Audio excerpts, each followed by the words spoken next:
Jamel est avec nous. Jamel, qui a fait le déplacement aussi, qui est un auditeur chanceux en face des Daft Punk. Raconte-nous, Jamel. Hello les robots. Non, pour l'anecdote, j'avais croisé Guiman sur un guichet de billets. C'était assez drôle.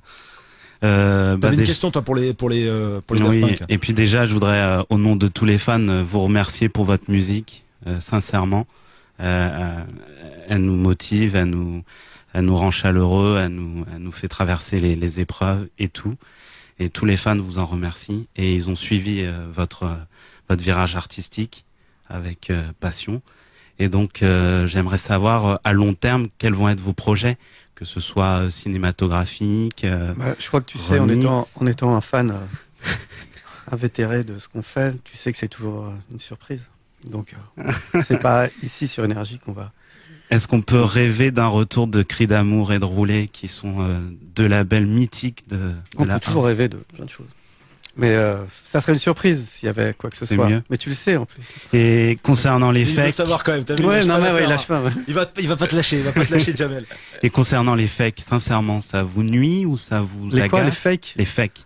Non, mais ça, il y a plein de choses qui dépendent pas de nous. Nous, on fait très peu de choses comme on dit depuis tout à l'heure, et les gens peut-être remplissent un vide ou un amour pour nous, je sais pas, les gens aiment donc bien. Les fakes, c'est les faux morceaux Oui, faux morceaux morceaux, Internet. C'est suis, propre à aujourd'hui. Tout le monde peut faire un morceau et puis le mettre online la même journée ou la Je même suis heure. un des premiers à les mettre, c'est vrai. Voilà. Et J'espère que ça vous après, agace je pas. pense que ce qui est intéressant, c'est que ça permet à tout le monde d'être hyper créatif. Donc les gens vont bien aimer un morceau à nous, essayer de le remixer, faire des faux, imaginer ce que ça pourrait être un prochain morceau à nous.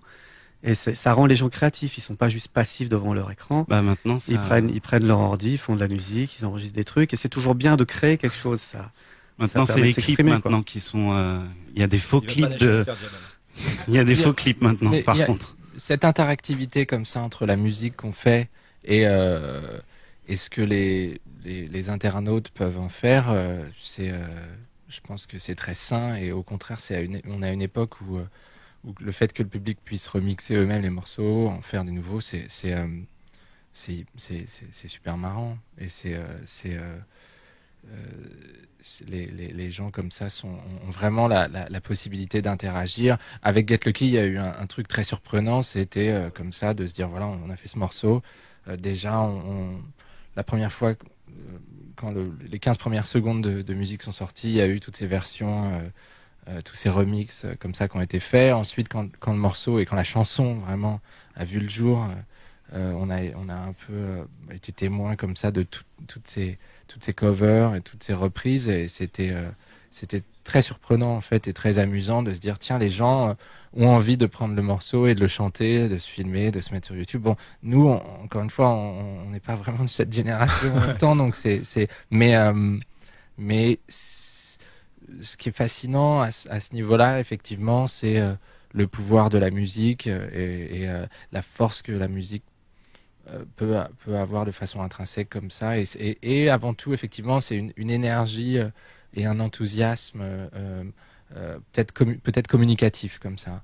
On a fait vraiment le disque avec beaucoup d'enthousiasme, et le disque est sorti comme ça, avec un peu cet enthousiasme et cette naïveté dans une période qui est relativement une période de crise, où les gens ne sont pas forcément tous très optimistes, et il y avait quand même beaucoup d'optimisme dans ce disque. Et voilà, s'il y a un optimisme qui peut être communicatif et qui peut inspirer les gens à danser, à s'amuser, mais aussi à créer, c'est quand même super positif. Nous, on était vraiment, voilà, c'est un disque où on voit le verre à moitié plein, à une époque où les gens le voient peut-être à moitié vide, et si ça peut permettre aux gens de le voir à moitié vide, ou alors à moitié plein, je veux dire, ou alors pour la peine totalement plein, très bien.